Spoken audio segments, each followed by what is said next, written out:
1434 বোতল ফেন্সিডিল এবং 24 বোতল ভারতীয় আইকনিক হোয়াইট ওয়াইন উদ্ধার করতে সক্ষম হয়। মাদকের বিরুদ্ধে অভিযান পরিচালনা করা পুলিশের স্বাভাবিক কার্যক্রমের একটি অংশ।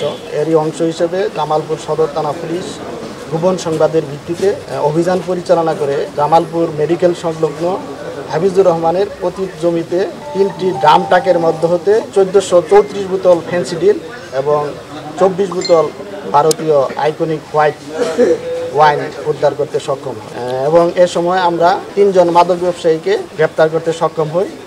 এ বিষয়ে তদন্ত কার্যক্রম অব্যাহত আছে। এর সাথে যদি আরও কোনো মাদক ব্যবসায়ী জড়িত থাকে তাদেরকে আমরা তদন্ত কার্যক্রমের মাধ্যমে আইনের আওতায় নিয়ে আসি এবং এদের মধ্যে একজনের নামে চুরির মামলা আছে মেলান্দহ থানায়। আনুমানিক মূল্য আমরা ফেন্সিডিলের ধরছি 2000 টাকা এবং আইকনিক হোয়াইট যে মদ আছে এটা আমরা 3000 টাকা ধরছি।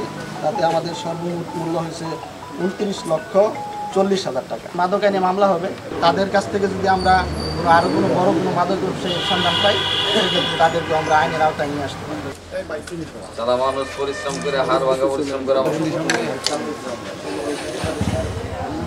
উৎসবের খুশি হবে নগদে বেশি, কারণ ঘন্টায় ঘন্টায় আছে গিফট জেতার সুযোগ।